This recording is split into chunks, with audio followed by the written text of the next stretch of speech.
2박 3일을. 뭐 설레는 마음 말할 거 없고 가서 보니까 너무 감동을 받아서 뭐 혼자 언제나 일행하고는 늘 뒤처져서 혼자 스케치도 하고 또 찍기도 하고 이렇게 하면서 그렇게 해가지고 작업해서 거의 3년 동안 여기만 매달렸습니다. 어떤 분이 물어요. 얼마나 몇 번 갔다 오셨느냐 뭐 이런 말씀들을 하시지만은 이 그림은 그래요.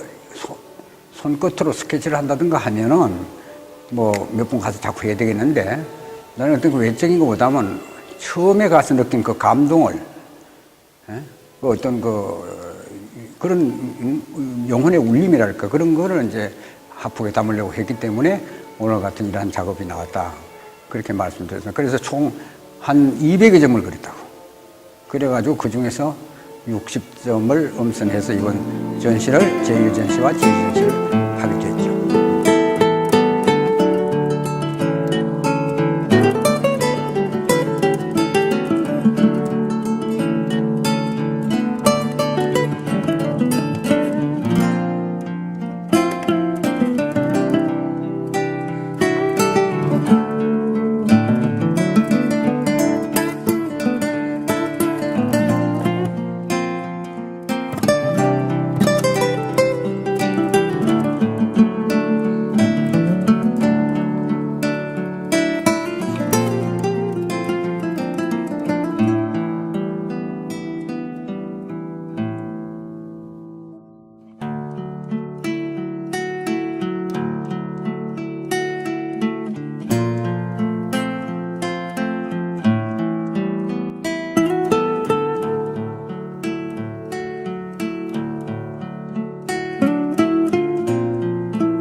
달라가지고 이 폭포를 물이 흐르게 하든가 얼게 하든가 간에 하기 위해서 주변에 있는 모든 것을 묘사를 갖다가 했을 때 비로소 저것이 이루어지는 것입니다. 그래서 특히 차라리 이렇게 물이 폭포가 쏟아진다든가 했으면 또 모르겠는데 이게 얼어 있어가지고 이걸 표현하기 위해서 너무나 힘이 들었어요. 이러한 그 어떤 그 효과 그런 뭐 굉장히 그 우연히 얻어지는 건데. 그 마치 그 얼어 있는 것처럼 그렇게 나타나게 돼서 참 그린다로서도 참 우연한 일이지만 아주 참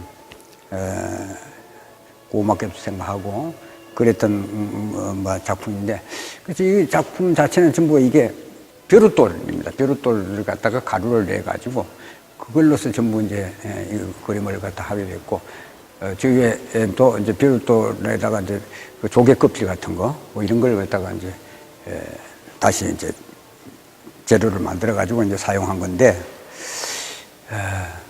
뭐 그린 나로서는 만족할 일이 없죠. 아직 부족한 건 많고, 그러나, 어쨌든 이런 그림이 나와서 이번 전시를 통해서 그 많은 박수랄까, 그 찬사를 받고 보니까, 뭐 보람도 느끼고, 그런 작품이 되겠습니다.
마음으로 내가 감동을 받은 그런 작업을 하지 않았다면 이런 여러 가지 작품을 할 수 없습니다. 그래서 내가 그 마음에 울리며 내가 감동받은 것을 풀어나가다 보니까 이러한 작품도 나왔는데, 이거는 순수한 수묵이에요. 아까 그거 벼룩돌을 갈아가지고 한 것이 아니고 순수한 먹인데, 그 모티브는 만물상입니다. 지금 여기 작품이 만물상이 많이 나왔는데도 불구하고 다 조금씩 다를 거예요, 표현 방법이.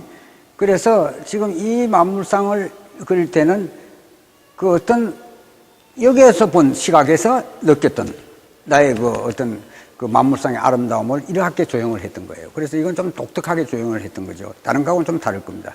만물상 하나 가지고도 얼마든지 외적인 걸 그린 것이 아니라 내재되어 있는 언어들을 끄집어내고 거기에서 어떤 감동을 갖다가 화폭에 담기 때문에 이와 같은 형상도 나올 수 있다. 그런 점에서 작가들도 그렇고 이제 그 감상하시는 분들로 하여금 서로가 공감을 했다, 이렇게 말씀을 드릴 수 있습니다. 그래서 이 조형 방법이란 건 뭐 순전히 전에도 없었을 것이고 뭐 지금은 물론 없고 아마 요거는 요대로의 조형으로 끝나야 되지 않을까 그런 생각을 합니다.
모티브는 역시 만물상입니다.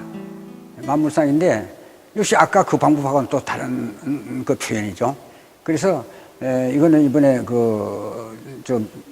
구룡폭하고 똑같이 벼룩돌 갈아가지고 그걸로 이제 채색을 했는데, 이건 이제 토분이고 흙이고 뭐 그래 자연적이고 그러면서도 외적인 거에서 나타난 조형적 그 미, 작가가 느꼈던 그 조형적인 미를 이와 같이 선으로 내가 평소에 늘 곡선 공동체미라는 그런 작업을 해왔습니다.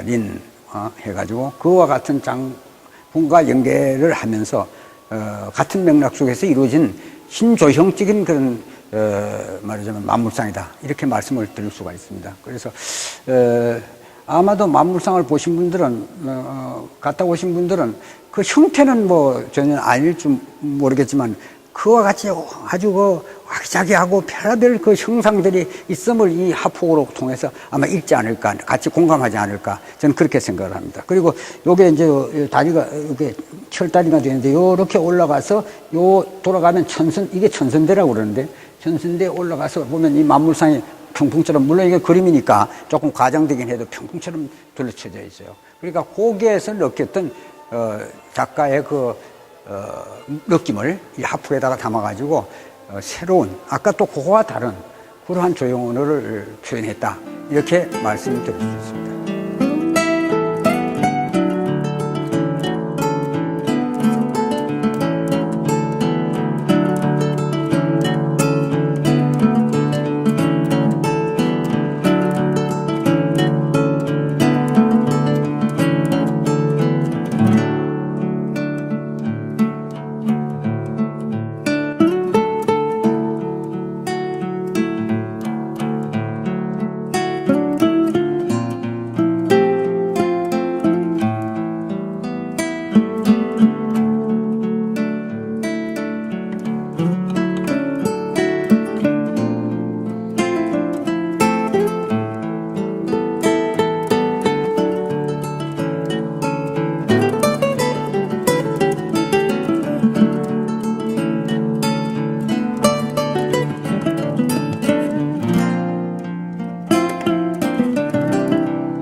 이것이 아까 저 큰 대작들과 다름없이 만물상입니다. 만물상의 이루란 건 한 모퉁이라는 뜻인데, 이러한 수목으로서 이와 같은 형태로의 만물상도 할 수가 있다는 얘기가 되고요. 이거는 만물상 초입에, 들어가기 초입에 만상정이라는 요 산봉우리가 있는데, 너무너무 그 산봉우리가 아주 우람한 게 마음에 들어서 피를 살리는데, 우리 한국화를 전문한 수목 대가님들이 오셔서 아주 굉장히 마음에 들었다고 칭찬해 줬던 그런 작품입니다.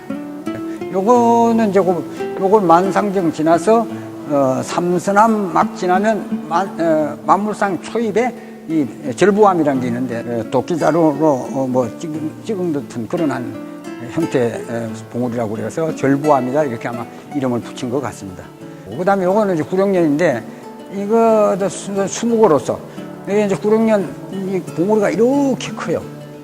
근데 이거 한 모퉁이고요. 구룡년을 이 참 구룡년가라는 거는 우리의 가달록 아집에 평론을 쓰신 박향호 철학박사가 적극적으로는 시인데 너무 좋아요.